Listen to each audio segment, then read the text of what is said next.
हरिओम. मी निर्मला जगन्नाथ बाबर सवदगाव उपासना केंद्रातून बोलते. माझा हे अनुभव आहे तो माझ्या सासूबाईंचा आहे.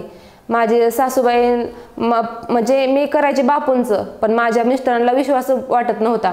ते म्हणायचे काय तुझं बापू बापू करते. मी म्हणलं बापूंचं बघा ना तुम्ही. आणि एक दिवशी काय झालं, माझ्या सासूबाईंच्या उलट्या व्हायला लागल्या आणि BP पण खूप वाढला. मग हॉस्पिटलमध्ये नेले. हॉस्पिटलमध्ये नेल्यावर डॉक्टर काय म्हणाले की त्यांच्या आतमध्ये काहीतरी असं गाठी असल्यासारखं दिसतंय. म्हणजे ते हे केलं, सोनोग्राफी केली ही, आणि त्यात म्हणाले की हे गाठ कशाची असू शकते, मी कॅन्सरची पण असू शकते, सांगू शकत नाही, पण गाठ आहे. मग नंतर आमचे नवरा आले घरी, पैसे नाहीत काय नाही, रडायला लागले. रडायला लागल्यानंतर आमच्या म्हटले मी तुम्ही काय टेन्शन घेतलं एवढं, कशा डोळ्यातून पाणी आणले. ते म्हणाले अगं आईला असं सांगितलं. मी म्हणलं तुम्ही काही काळजी करणार, बापू आहेत आपले.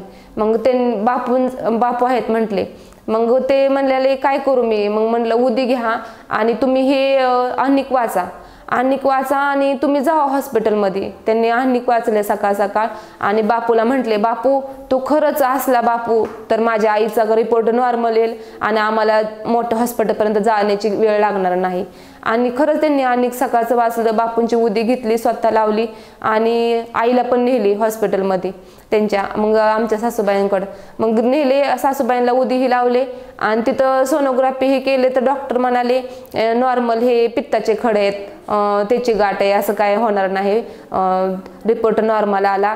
आणि सासूबाईंना पण घरी सोडलं आणि सासूबाई व्यवस्थित झाल्या. हरिओम श्रीराम अंबज्ञ.